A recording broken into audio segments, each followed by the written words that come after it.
Yuletide season is around. It begins with celebrations of Christmas and finishes on January 6th. We go on wishing one another season's greetings, but we do not know what is the meaning of season's greetings. Do we really know? Do we really know what is meant by season's greetings? Unconsciously, we go on wishing others season's greetings. When you say to someone season's greetings, are you aware of what are you saying? Certainly you are not. Your greetings is mechanical. We are in the season when Christmas and New Year fall close by. We go on sending greetings, cards and gifts for this season. What is the meaning of season's greetings? This is what everybody does naturally. We live our lives mechanically until a spring of awareness dawns within. Just as in life everything repeats itself mindlessly, so too you go on repeating things unconsciously. And with this, the wheel of life and death continues. Unless you become aware, it will go on repeating itself like a wheel. This is what Buddhists call the wheel of life and death, the wheel of time. It moves like a wheel. Birth is followed by death. Death is followed by birth. Love is followed by hate. Hate is followed by love. Success is followed by failure. Failure is followed by success, and so on. Just see, in nature as well, seasons follow one another in a sequence. A spring is followed by summer. Summer gives way to rainy season. Autumn follows rainy season. Autumn is followed by winter. Without any mistake, the seasons follow in a wheel-like action. We rejoice when spring comes in and so on. If you can watch just for a few days, you will see a pattern emerging, a wheel-like pattern. One fine morning a flower blossoms indicating the season of spring. All of a sudden there are blooms all around. With spring you are feeling so good and so happy. Celebration begins with exchange of greetings, etc.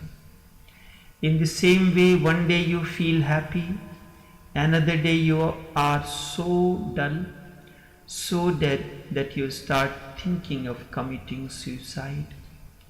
And just the other day you were so full of life, so blissful that you were feeling thankful to God, that you were in a mood of deep gratefulness, and today there is great complaint and you do not see the point why one should go on living.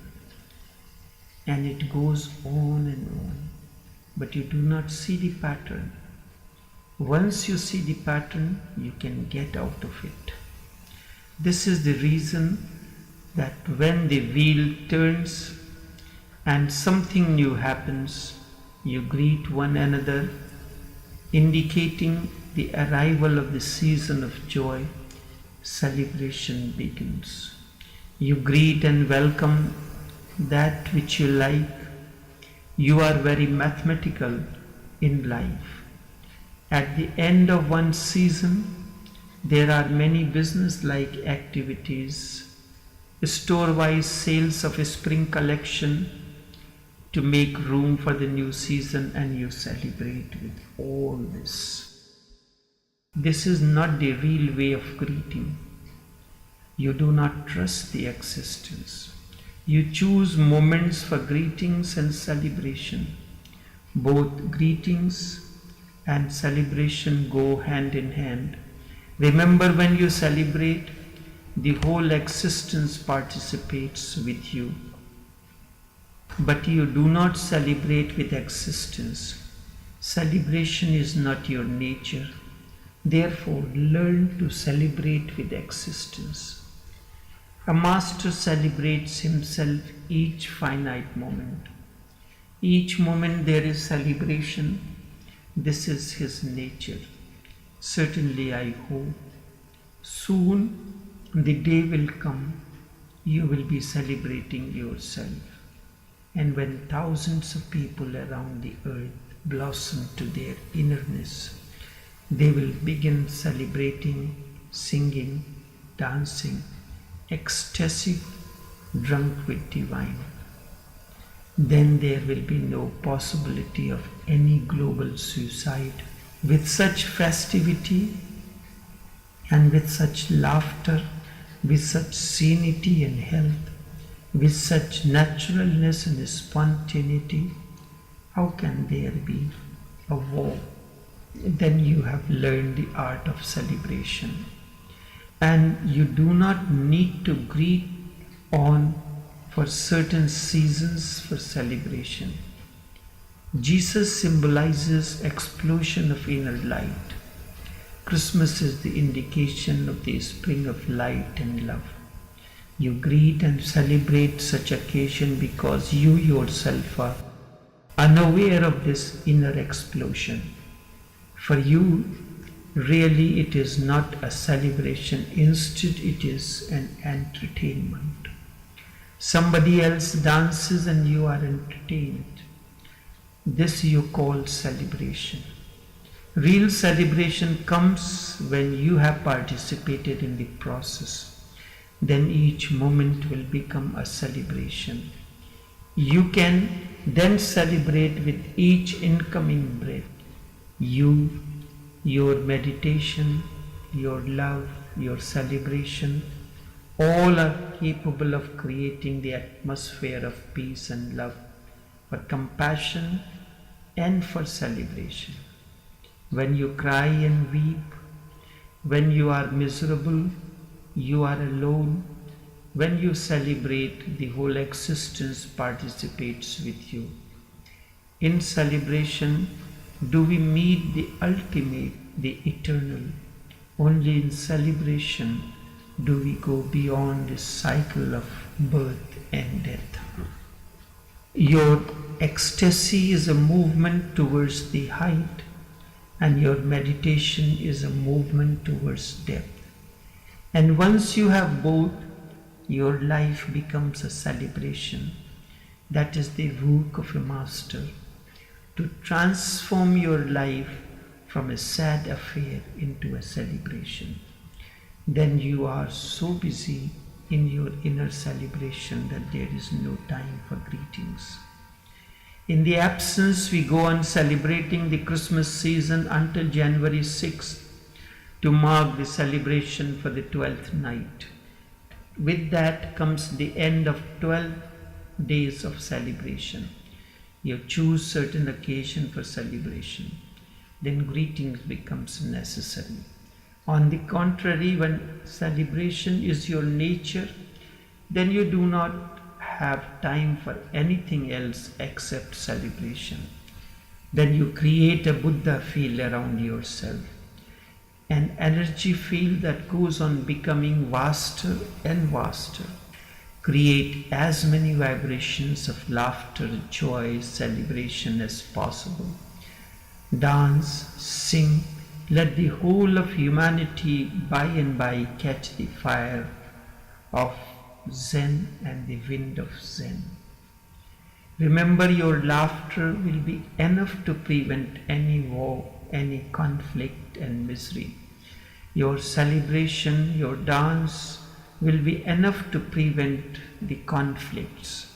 Your ecstasy, your meditation will create a tremendous force which will be far higher because it is life affirmative. Everybody seems to know what celebration is, yet everybody asks what real celebration is.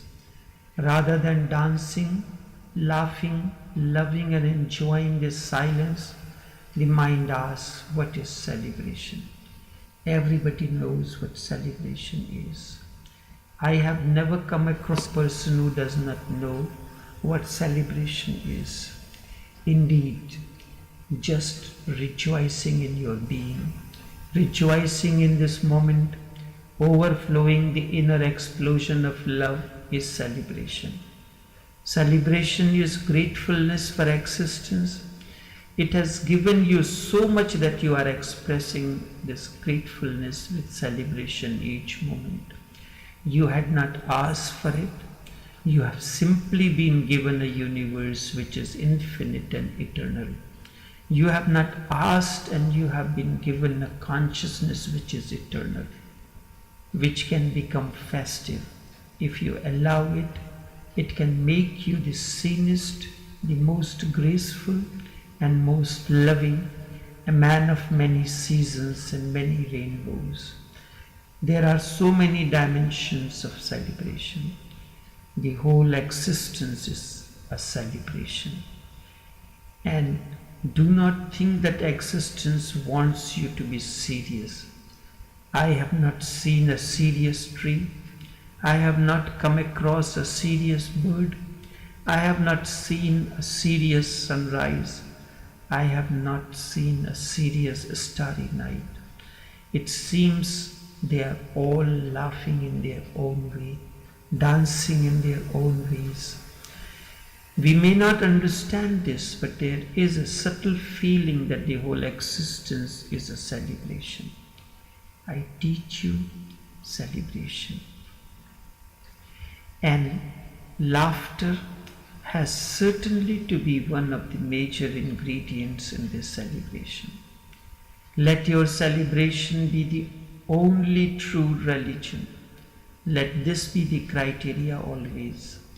Anything that makes you festive, anything that gives you celebration, anything that makes you dance and sing to such an extent that you disappear in your dancing, in your singing, in your celebration, is the only religion I know of.